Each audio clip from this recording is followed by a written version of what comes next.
Hello everybody, and welcome to part 2 of my RollerCoaster Tycoon tutorial. And I know this is a bit overdue because I promised part 2 a long time ago, but hey, I came here to deliver, even if it's a bit later.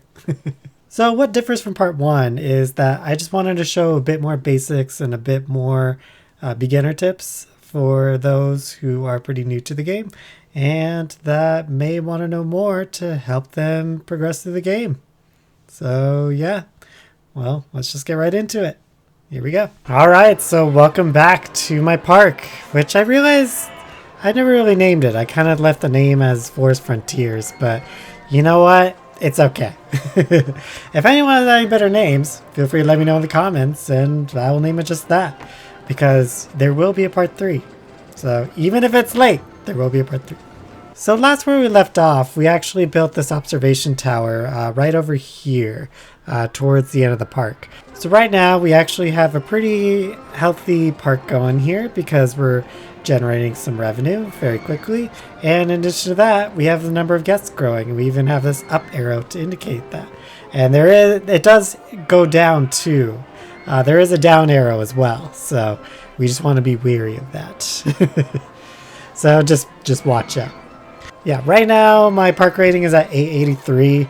It could be a bit better, so let's see if we can make some improvements by following my own tips. There is one thing that I really want to point out that I realized I never pointed out in the first video, and it is an utter basic. So right now I'm zoomed out a bit. So right next to the magnifying glass buttons is this giant arrow. Now you've seen this arrow when I was constructing a ride and you were rotating the ride, but you can actually rotate the entire view 90 degrees.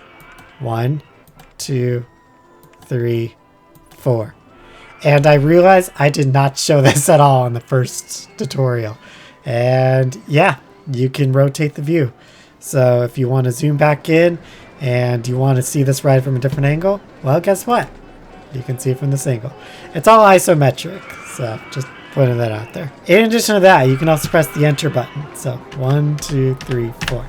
There's one useful tip for you. Now you can see my park rating even went down to 881. I think one particular reason why is that my park is kind of dirty and it's not the cleanest.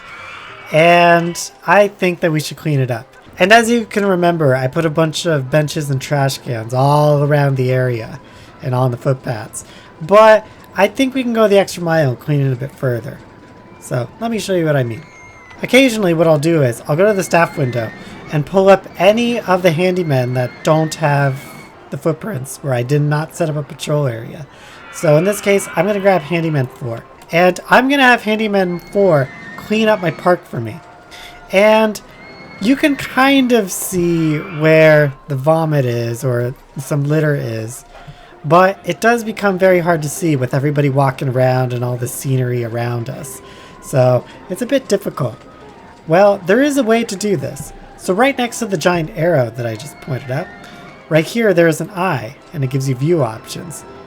And you can have an underground view, which I might show later. You can see underwater, which again, I might show later. But the more significant things is you can see through rides, you can see through vegetation and other kinds of scenery, and you can have invisible guests. So one way to do it is check them all one by one. But honestly, that's too inconvenient and you'd have to memorize, okay, which ones do I have to do? Rides, vehicles, vegetation, which ones? I wouldn't want to do that either. So instead, I'll show you a really good short way to do it. So I've actually reset the views and restored all the settings. Well, a very quick way to do this is to use our hotkeys. And there's already default hotkeys with RollerCoaster Tycoon. If you press 3, 4, 5, 6, already we can see only the paths. And this is the best case scenario, so we can see if anything needs to be cleaned up.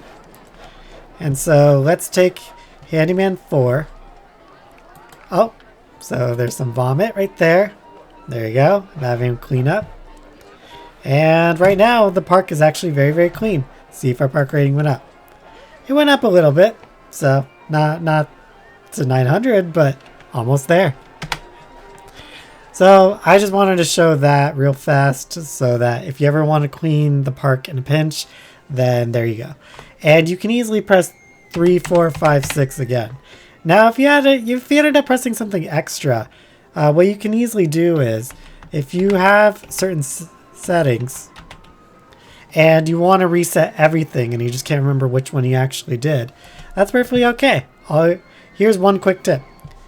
Open up the path and close the window, and it restores everything. I don't know why it does that, but it just does. So there you go.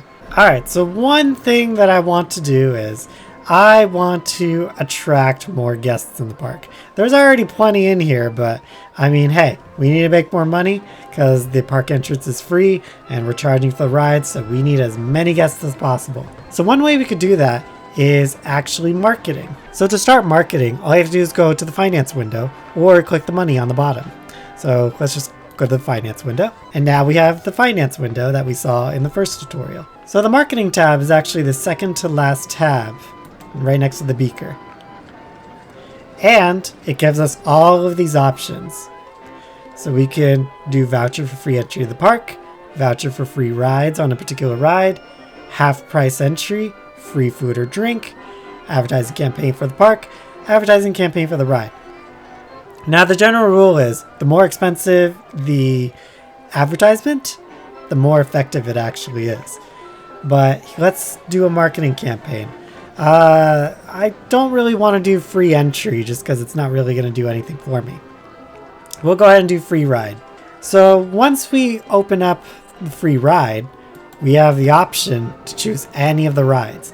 I'm going to say Logger's Revenge, mainly because I don't think it'll make as much money as my roller coasters will, and the gentle rides are not as thrilling. So after you choose a ride, you can choose the length of time.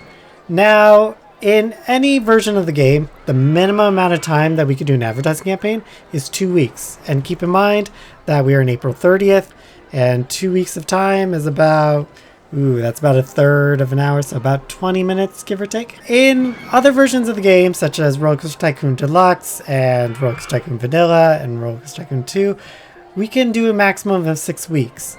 But if you do open RCT 2, you can do up to 12. But I wouldn't recommend going up that much, mainly because all of this costs money. So when we run an advertising campaign, it charges us an amount per week. So for this, I'm going to charge $50 a week. And keep in mind, I'm not going to be making money on the ride when I'm attracting the guests, but I will be attracting guests. So hopefully they ride other rides, they buy food, or pretty much anything else in the park. So let's go ahead and run this marketing campaign. Now, one thing to note is you can actually run multiple campaigns at once. You can only run each type one at a time. For instance, if I did the free ride, I have to wait till this free ride campaign is over before I can run another one. So I think the second one I'm going to do is vouchers for free food or drink. So this allows you to choose whatever food or drink you have around the area or around the park. So I'll say free ice cream. And I'll say for 2 weeks. So it looks like my park is a bit dirty again. That's not good. Let's get Handyman 4 to clean it all up for us again.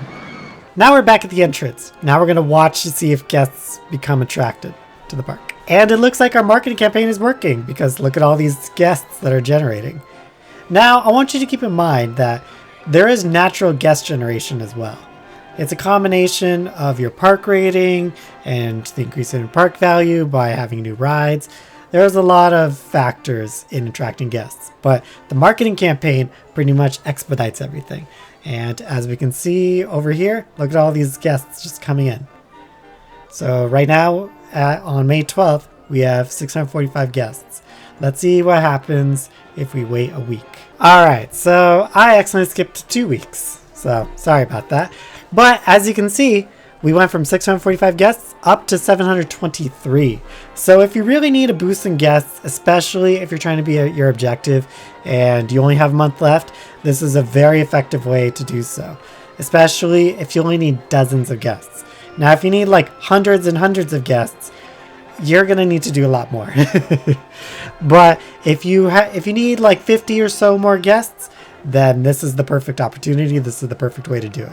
Now, I actually want to show a few of my messages. So, I actually got a maze and a suspended swinging coaster. There is actually a way to filter what new stuff I can get in the park. So right next to the finance button, we have a beaker. The beaker is actually our research and development. The research and development window opens and we can see what's coming up. Because we just got the suspended swinging coaster, right now we don't know what we're going to get, but we can actually control what we're going to get next. And how do we do that? Well, if you click on the coin icon right next to the beaker, there are a couple things here. So the first is this drop-down list for research funding. Now there's different settings and I'll go through each of them. Normal funding. This is the default. It costs $200 a month and it's a pretty average amount of time when you get new items that you can put in the park and new rides or scenery or anything. No funding. This is best used when you're completely maxed out of research and you're not going to get anything else new in the park. Or if you really need to save money and you don't want anything new, I guess this is a good option as well. Minimum funding. Minimum funding is a good option if you want to save a little bit of money and you don't mind waiting a bit of extra time before you get something new that you can add to the park. Maximum funding. Maximum funding is the most effective way to get new rides and new scenery or anything, or new stalls, as soon as possible. It costs a bit more money, but you will get it a few weeks faster. Alright, let's set it back to normal funding for now. So over here, we have a roller coaster. This means that there's a roller coaster coming up. It's undergoing the design process, and we're expecting it to come out in June. Now, the expected date is always the date that it comes out. So right now it's June 13th, and on June 30th, we should have a new roller coaster type. The only thing that becomes affected from the funding tiers is right here, the expected date. Now, the expected date will be earlier if you have more funding, and it will be later if you have less funding, which actually makes a lot of sense. Now, the second part to the finance portion of research funding is down here where it says research properties. It actually gives you a checklist over here, and what this checklist represents are options of what you actually want your research and development team to research and actually give you something new of. Like, for example, I don't think I need any transport rides in this park, so I'm going to uncheck this. Mainly because this is not the biggest park and I don't know if I necessarily need anything new right now. Maybe a little later, but besides that, not right now. And I can always check it at a later time. So since I got some new roller coaster types, and I'm getting one pretty soon, I'm going to uncheck this. So this doesn't become effective immediately. It becomes effective as soon as your initial research is done. So for instance, I'm getting a spinning wild mouse design. So as soon as I get that on July 5th, what will happen is my research and development team are not going to research any more roller coasters until I direct them to. And I'll do the same thing for water rides. And so I'll leave gentle rides or shops and stalls. So I get one of the two. And you'll notice that some of them are completely grayed out. That means that your research and development team is completely maxed out and they will not give you any more of that category. So for instance, I will not get any more thrill rides. These are the only two thrill rides I will have in this park. And keep in mind, different scenarios have different rides available. So these two are not the only thrill rides in the entire game. I just want to point that out. And when everything becomes grayed out, change this to no funding. Otherwise, you're spending $200 a month for nothing. Minimum $100 a month for nothing if you're still continuing funding after everything else is grayed out. As you can see, I got some new roller coasters, so let's go ahead and build one. Before I build the new ride, I'm going to delete this path because this path isn't really necessary. So let's go ahead and get rid of this path. I'm coming back to the ride, and I am actually going to build Shuttle Loop just because it's a very easy ride to build. It's a very easy ride to build because it's very compact. So remember our entrance and exit. So I guess this is a bit of a review. And let's get rid of this tree by pressing the path and right clicking. And there we go. So I'm going to build the exit first. And let's go ahead and build a line. So let's do the yellow. No, let's do the green. We haven't used green in a while. And let's test once and we'll open.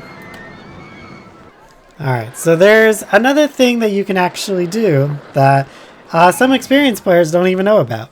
So if I go back to the park entrance and click, or if I hit the park icon, I'll open up this window. Now, right underneath where the open and close buttons are, you actually have the option down here where it says buy land rights and construction rights. If you click this, all of this land where you see the white pickets or the white markers, you can actually buy land. And this means you can expand your park.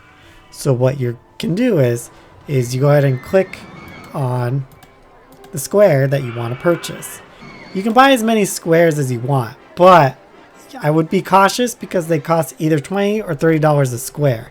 And it could definitely add up. Like, for example, if I buy this whole chunk, that's almost $300 of money that I spent. So you want to be cautious of that, but if you ever have the opportunity to expand the park, or you're just running out of room because you need to squeeze something in, well, go ahead and buy land. It's yours once you buy the rights. But this is completely land purchase. Land purchase, you could do whatever you want with it. Now there is another type, and I'll showcase this, but the other type is not in Forest Frontiers, so I'll be seeing you in Bumblebee Beach.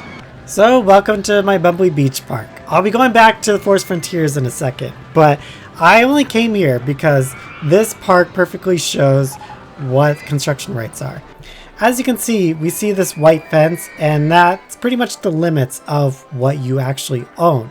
But as you can see in front of us, we see this green roller coaster going over the fence and outside the park limits. And how is this possible? Am I doing a hack? Is this a cheat? Actually, no. This park was built well before OpenRCT 2 was available, so there's no hacks or anything. Instead, we bought construction rights. So again, if you click on the land purchase button, you have a second option called construction rights. Over here, these are available for purchase where we can actually construct rides or paths. Now you might be wondering, what's the difference between this and land purchase? Wouldn't it be the same thing? I mean, we're building rides, we're building everything, right? No, not exactly. When we're looking at this ride, it's never flat on the ground. And this is intentional. Why? Well, it's because the game does not let you. See, when you buy construction rights, this means that you can build over, but you can't build on directly on top of it. What this means is, when you build a path, you cannot build on the ground floor because you don't own the ground floor. But you do have the right to build over the ground floor. So let's start to build a bridge. Go right over the fence and try to go over the ride. I can actually build a path. So I want to emphasize this again. You can build over the ground floor, but you cannot build on the ground floor. I know it probably doesn't make any sense, but hey, that's RollerCoaster Tycoon for you. Alright, so we're back to Forest Frontiers. Now the only note that I actually want to make about land purchase is if you have trouble differentiating, which one's available, which one isn't, the game directly tells you. Now in this specific version, it actually grays it out, but in other versions, both of them will be available, but it's wherever you see the white markers. That's pretty much it. So if you see white markers, then it's perfectly available and you can purchase it and you're perfectly fine. And if not, then it's not available. So just remember to check both types. So remember you have two types, land purchase and construction rights. So there's a couple more final things that I actually want to show in this tutorial. I'll showcase this here because this is land that we're not going to use. You press the shovel button and it gives you a little menu of what to do. So the way you do this is you take the default one square and you press the square where you want to raise or lower the land, hold the mouse button, and as you can see my cursor changed when I hold the mouse button, and you can either go up or down. And that's how you raise or lower land. And it's that easy. Now the only thing that you need to be cautious of is that it costs $20 per movement. So it costs $20 to raise land and $20 to lower land. And the amount of money does add up. So just like the land purchase, you want to be careful of when you raise or lower the land. But sometimes it's absolutely necessary that you need to do. So sometimes sacrifices need to be made. Or if you really want your ride to look cool, then that's the perfectly valid reason as well. So a couple things I want to show is you can actually expand the number of squares. So let's say you want to expand this whole area. So these 4 squares, you want to raise the land. Well, instead of the default 1, all you need to do is press the plus button right over here. And now you have 4. So if I hold the mouse button again and I go up, oh, look at that, $80 because it's $20 each square, and $80 again because, again, $20 each square. So there you go. Now you can actually expand quite a few times, and you can raise a lot of land and you can lower a lot of land.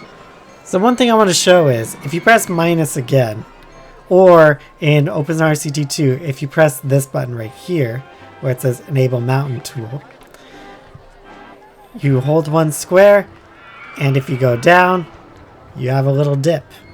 Or conversely, if you go up, you have a little hill. So it's just a little fun thing to show.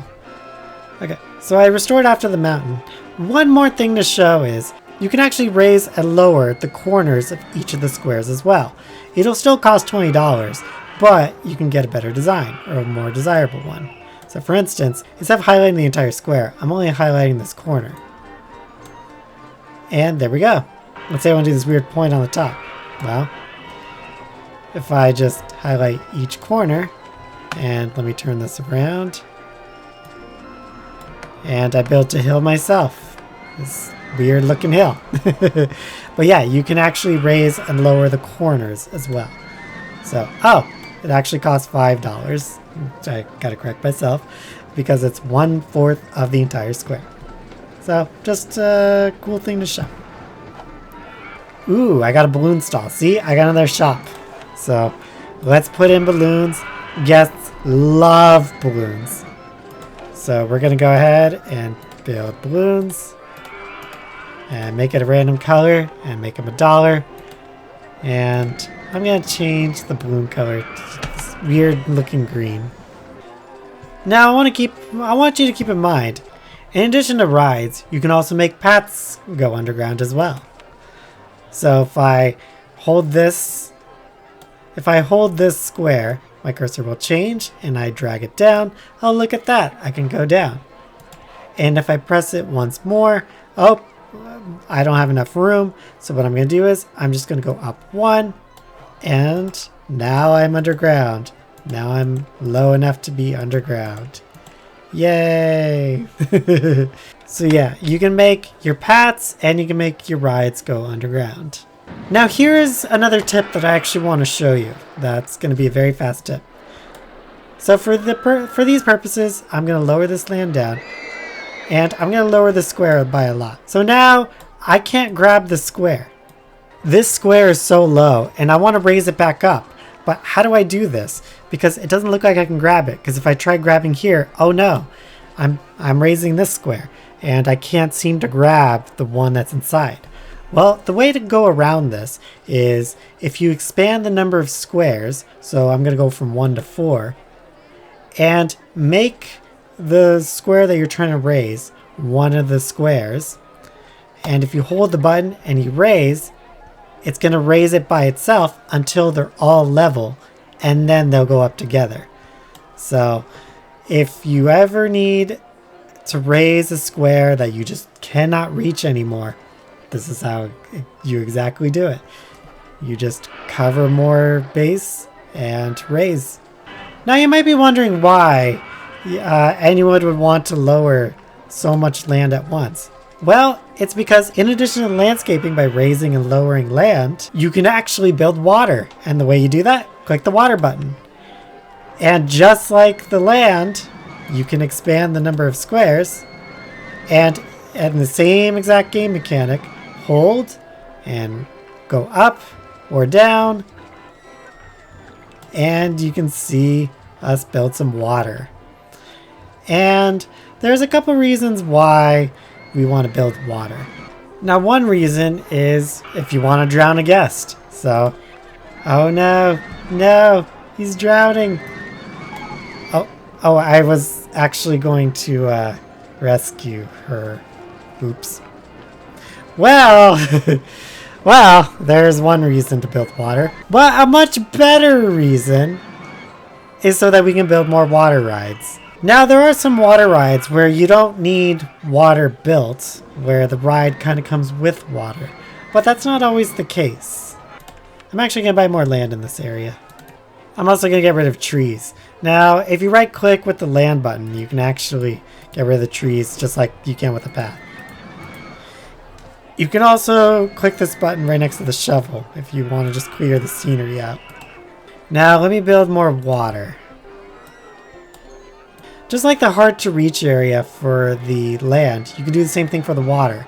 If you just highlight the areas, they'll all become level. So going back to the water rides, there are actually some rides that require water. And one of them is the boat hire. So if you click the boat hire, you can only build a station pretty much and a little track. But it needs to be built in water, because if I try building off of it, it doesn't work. So if you just build right here, and I build a little track, I've successfully built a boat ride. And if I just put an entrance and exit, I have a new ride. We'll make this blue. And there we go. We now have a boat ride. So that's another reason why we would want water as well. And yeah, of course, you can do it for aesthetic purposes if that floats your boat as well. Pun intended. So you just want to remember how to landscape. It's very, very essential to know, and it becomes a very helpful tool. The very last thing that I want to show is how to do a custom build of a non-roller coaster tracked ride. First, before anything else, I'm going to go and I'm going to enable everything else. Alright, so now I'm going to rebuild the car ride, and I'm going to build a custom design. And to build a car ride is actually very simple because it doesn't require any chains or any sort of speed that you have to worry about or anything of the sort. So they're pretty easy to build. So for nearly anything where you can build a custom design, it'll open up this construction window. And this window is automatically open, and the game requires you by default to put in a station. And it's actually very helpful if you put in the station first. Now just make sure you want to face the station the right way, especially of where you want to go. So I'm going to turn this around. So I can either press this to rotate, or I can press the Z button. Either way works. So I'm going to face this way. I'm starting to build a track. So I have 1, 2, 3, 4. Alright, so I built 4 station pieces, and I'm kind of done building the station piece because if I go any further, I'm not going to have room because this ride is going to be in the way. So once you're done building the station, you don't have to keep pressing it. Instead, you can press any of the directional buttons. So you can either go straight, or you can turn. And in this particular ride, they actually give you a few options for turns. You can either do a wider turn, which it looks like I don't have room for, or you can do a tight turn, which I do have room for. So let's do this tight turn. Now, you can see that it's still stuck on the tight turn. You don't need to keep it that way. You don't need to let the game control what you want to build. Instead, I want to go the other direction. Well, all I have to do is go the other direction and go straight, and there we go. And now I'm going straight. Now, one thing that you might notice is this is very similar to what we saw for the paths of when we wanted to build a bridge. Remember this? Well, you'd be absolutely right. It's the same exact thing. This time, I want to slope up, so that way I can make the ride a bit more exciting, and I can go over the rides. So all you would need to do is slope up, And let's go a couple times. 1, 2, 3. Oh, looks like I don't have enough room. So if you want to get rid of a track piece that you just built, go ahead and hit the red icon right here and it deletes. And I'm going to go straight instead. Oh, I still can't do it. So let's start over. So instead, we're going to slope up a bit earlier. So here we go. And now I'm at +3. And let's turn over here. And there we go. And one thing to note is that every single ride has a special track piece. In this particular case, in the car ride, we have what's called a spinning tunnel. Now, every single ride will have a station platform. That's not special. We already saw one here. But instead, we can build a spinning tunnel. And it's just little track pieces that'll make the ride a bit more exciting. So we can go ahead and just build some. I want to build another? Well, hit special again. And there we go. So just be on the lookout for special pieces in whichever ride that you decide to build. Now there are a few exceptions that don't have them, but if the special pieces are not available, then don't even worry about it. Alright, so now I'm going to turn over this track. So what I'm going to do is, to start with, I'm going to rotate 90 degrees a couple of times, just so I have more of a clear view now. What I'm going to do is, I'm going to make sure that we make a right turn and go over this roller coaster. So let's do a wider turn. Oh, let me just go back to where I was. And there we go. I'm actually able to go over. And the reason why is because we reached enough height to go over the track piece. The general rule is, if you're 2 units above another track piece or a footpath, then you have enough room. Now, one thing to be wary of, if you slope up a bit too much, you notice it's too high for supports. Every single ride has a support limit, so you want to be cautious of this. So for this particular car ride, I can't build it very high. Now, one thing I could do to go around this is actually raise my land a little bit, and look at that, I have more support. So that way the pole doesn't need to be so large, so long. This is another scenario where raising and lowering land would be helpful. So remember that landscaping. I'm actually going to restore the land because I want it back to normal, and I'm going to focus on finishing this ride.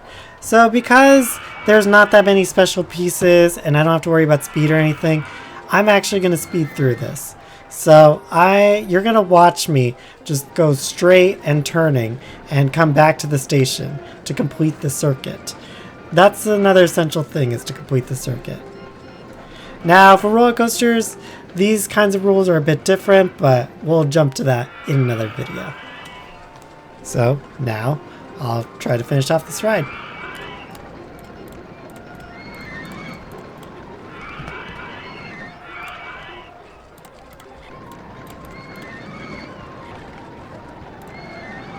So now you can see I had a bit of trouble circumventing the roller coaster. So what I'm going to do is I'm going to go underground so I can come up this way. So let me lower the first one and let me raise the second one. And there we go. Now I want to point out there is such thing as going too low as well. Just like you can't go too high, you also can't go too low. So I just wanted to point that out. So now I'm going to continue.